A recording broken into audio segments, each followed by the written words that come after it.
پایداری او در پیگیری دانش. استیون هاوکینگ با پشتکار بیوقفش در جستجوی دانش، مسیرهای جدیدی از کشف را گشود و الهام بخش مردم سراسر جهان شد. استیون ویلیام هاوکینگ در 8 ژانویه 1942 300مین سالگرد درگذشت گالیله در آکسفورد انگلستان متولد شد. در 17 سالگی او وارد دانشگاه آکسفورد شد. استیون هاوکینگ در موارد متعددی اعتراف کرده است که دانش آموز پرشور و بلندپروازی نبود. او یک بار محاسبه کرد که شاید حدود 1 ساعت در روز را به تکالیف مدرسه اختصاص میداد.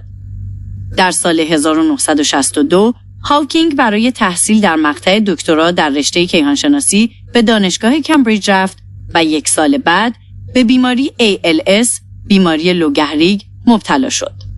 ALS یک بیماری پیشرونده نورون حرکتی است، به طوری که قربانی به مرور زمان عملکرد عضلات خود را از دست می‌دهد. در طول دهه گذشته، استیون هاوکینگ به تدریج استفاده از بیشتر عضلات خود را از دست داد، اما ذهنش همچنان بسیار تیز و فعال باقی ماند.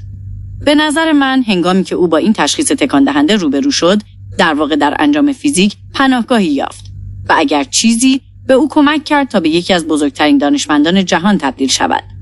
اگرچه تشخیص اولیه تنها 2.5 سال برای زندگی به او فرصت داد، هاوکینگ در سال 1965 ازدواج کرد و در سال 1974 با رساله دکترای خود در مورد سیاه‌چاله‌ها دنیای علم را شگفت‌زده کرد. استیون به ما آموخت که چگونه یک سیاه‌چاله را تعریف کنیم. سپس کشف درخشان کرد که سیاه‌چاله‌ها می‌توانند تابش کنند. تابش هاوکینگ که به کل جهان ارتباط بین فیزیک سیاه‌چاله و ترمودینامیک را نشان داد و این ارتباط از آن زمان تاکنون یک موضوع اصلی در فیزیک نظری بوده است. او در سال 1974 به عنوان پژوهشگر برجسته شرمن فیرچایلد در کلتک منصوب شد و 5 سال بعد هاوکینگ به عنوان استاد ریاضیات لوکاسیان دانشگاه کمبریج انتخاب شد. افتخاری که از سال 1663 تاکنون تنها به 14 نفر اعطا شده است. استیون هاوکینگ یک فیزیکدان نظری از نوع بسیار خاص است. او کیهانشناسی، فیزیک ذرات و گرانش را مطالعه می‌کند، یعنی تلاش برای درک قوانین اساسی فیزیک و همچنین منشأ خود جهان. هاوکینگ چیزهایی را می‌بیند که دیگران نمی‌دیدند. بارها و بارها او عمیق‌تر از اکثر ما فکر می‌کند و این بینش‌ها پیامدهای بزرگی داشته است. حتی با وجود اینکه وضعیت هاوکینگ به جایی رسید که برای صحبت کردن به یک سینتزایزر گفتار کامپیوتری نیاز داشت، او در سال 1988 کتاب تاریخچه مختصر زمان را نوشت که بیش از 10 میلیون نسخه فروخت. کتاب تاریخچه مختصر زمان استیون هاوکینگ که هفته‌ها و هفته‌ها در صدر پرفروش‌ترین‌ها بود، درباره عمیق‌ترین سوالاتی است که بشر با آن روبروست. در واقع درباره این است که از کجا آمده‌ایم و به کجا می‌رویم از دیدگاه یک فیزیکدان.